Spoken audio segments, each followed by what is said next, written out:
Assalamualaikum warahmatullahi wabarakatuh. Shalom, perkenalkan nama saya Astri Purba, NPM 2471205.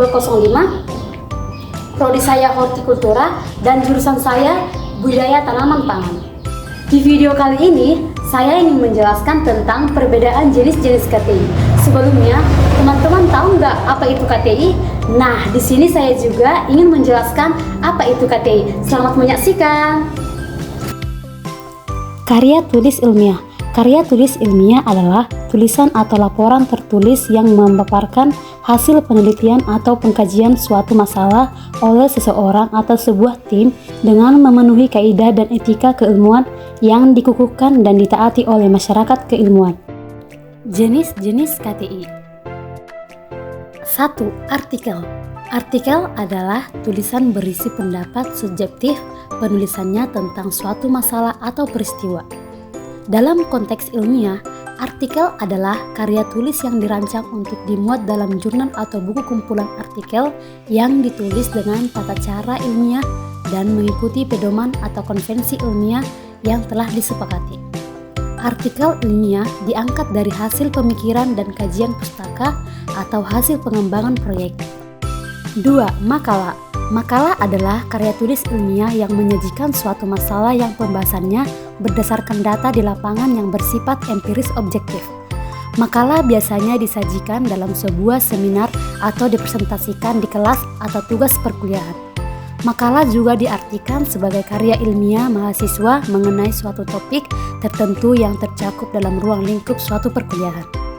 Makalah mahasiswa umumnya merupakan salah satu syarat untuk menyelesaikan suatu perkuliahan, baik berupa kajian pustaka maupun hasil kegiatan perkuliahan lapangan. Sistematika makalah dibagi menjadi 3, yaitu pendahuluan, pembahasan, dan kesimpulan. 3. Skripsi. Skripsi adalah karya tulis ilmiah mahasiswa untuk menyelesaikan jenjang studi S1 atau sarjana. Skripsi berisi tulisan sistematis yang mengemukakan pendapat penulis berdasarkan pendapat atau teori orang lain. Pendapat yang diajukan harus didukung oleh data dan fakta empiris objektif, baik berdasarkan penelitian langsung atau observasi lapangan atau percobaan di laboratorium. Juga diperlakukan sumbangan material berupa temuan baru dalam segi tata kerja, dalil-dalil, atau hukum tertentu tentang salah satu aspek atau lebih di bidang spesialisasinya. 4. Tesis. Tesis adalah karya tulis ilmiah mahasiswa untuk menyelesaikan jenjang studi S2 atau pasca sarjana yang sifatnya lebih mendalam dibandingkan dengan skripsi. Tesis mengungkapkan pengetahuan baru yang diperoleh dari penelitian sendiri. 5. Disertasi.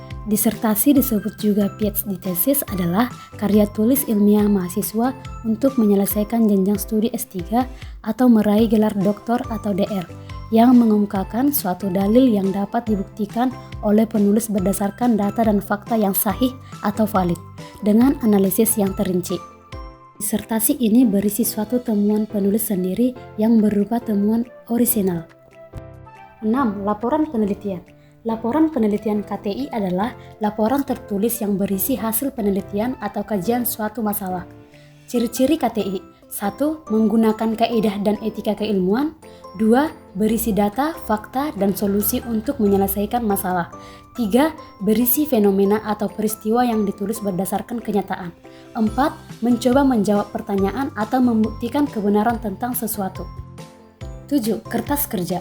Kertas kerja atau word paper pada prinsipnya sama dengan makalah, namun dibuat dengan analisis lebih dalam dan tajam dan dipresentasikan pada seminar atau lokakarya yang biasanya dihadiri oleh ilmuwan. Kertas kerja itu menjadi acuan untuk tujuan tertentu dan bisa diterima atau dimentahkan oleh forum ilmiah. 8. Artikel ilmiah populer. Selain ketujuh jenis karya ilmiah, ada juga yang disebut artikel ilmiah populer, yaitu artikel ilmiah yang ditulis dengan gaya bahasa populer atau bahasa media atau bahasa jurnalistik untuk dimuat di media massa atau surat kabar, majalah, dan tabloid. Kesimpulan, karya tulis ilmiah atau KTI memiliki beragam jenis, mulai dari makalah, artikel ilmiah, skripsi, tesis, disertasi, laporan penelitian, hingga resensi dan kertas kerja. Setiap jenis memiliki tujuan dan karakteristik tersendiri, sesuai dengan kebutuhan penulisan dan tingkat akademisnya. Dengan memahami perbedaan ini, kita dapat memilih format yang tepat untuk menyampaikan hasil kajian atau penelitian secara sistematis dan terstruktur. Selain itu, penulisan KTI juga bermanfaat untuk mengasah kemampuan berpikir kritis, memperkuat keterampilan penulisan ilmiah, serta berkontribusi dalam pengembangan ilmu pengetahuan. Melalui KTI, kita tidak hanya belajar menulis, tetapi juga belajar berpikir ilmiah dan bertanggung jawab terhadap hasil karya yang kita buat.